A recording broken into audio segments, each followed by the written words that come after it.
ABC's report into its Voice to Parliament coverage found that it was dominated by yes voices and breached 4 editorial standards. It seems like we had more balance over here at Sky News than the ABC did. That's even when they get to mark their own homework, Sharri. Don't forget, they have failed when they've marked their own homework.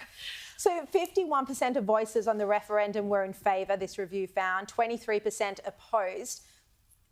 Paul, that's clearly not balance in this debate. Oh, there were so many unsure voices too. Yeah, I mean, that's what you could tell. Unsure. You could see there was a lot of undecideds. Oh, they just kept you guessing the whole way. You were like, yeah, but where do they stand on Yeah, I mean, when I turned on Q&A, obviously, undecided voter. When I turned on the 7:30 report, undecided voter. When I turned on the breakfast show, undecided voter, let alone Radio National. I mean, that was the home of the undecided voter. How they present the facts and they want you to make up your own mind. And I appreciate that from the media. Absolutely, we're intelligent people. That we come to trust. I don't want them to find passive-aggressive ways of making the same point over and over and over again on the taxpayer's dollar. But how useless is this report, right? Because firstly, we know the government's not going to do anything about it. Like, how dare you be selling the message that we were selling ourselves for months on end, like literally waterboarding the public with vote yes. Yeah. So we know that the government's going to do absolutely nothing about it.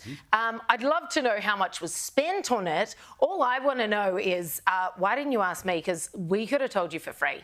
Like, we didn't have to spend anything. I feel like they now need to do a similar review on coverage of the Israel-Hamas war, because I can tell you the results would be much worse than the referendum.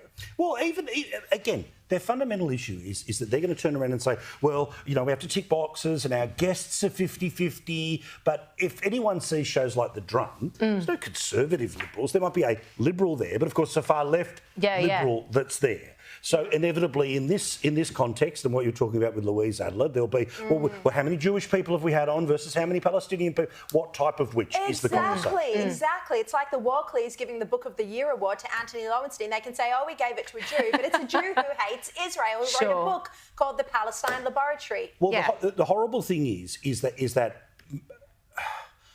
I've somewhat worked through many years ago the concept of the people who want to maintain control of the narrative being honest about the narrative. The people expecting them that despite the fact that they get to pretend that they're the 50-50 people and the umpires, they're participants in the game. So it is frustrating, it is aggravating. Supposedly, when you're taxpayer funded, there's supposed to be all these other rules. But my belief is that time after time, institution after institution, we have seen the failures of those institutions. When the UN has failed, then OK, next time they turn around and complain about something in Australia, dismiss. The next time people come out wanting to sort of talk about important feminist issues, but they've been silent on what's happened in and around the Middle East, then guess what? They get to be ignored.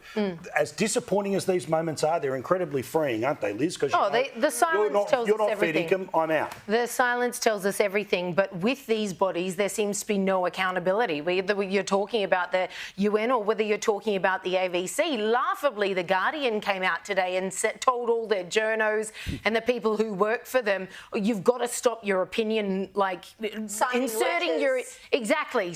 letters, this petition, etc. and so on. Like, we don't know where people who work for The Guardian their headlines are undecided about BB. On the war. Yeah, exactly. 25 of The Guardian's journalists, cartoonists, contributors we know have already signed the anti-Israel letters, so we know where they stand. Exactly. Now. So this is nothing more than a virtue signal to be like, oh, come on, guys, remember journalism, we're totally bipartisan here. That ship has sailed, Guardian, and well, you know it. You're now just trying to grasp whatever semblance of legitimacy you have as a media outlet. It's long gone. In between begging for donations. Oh, exactly.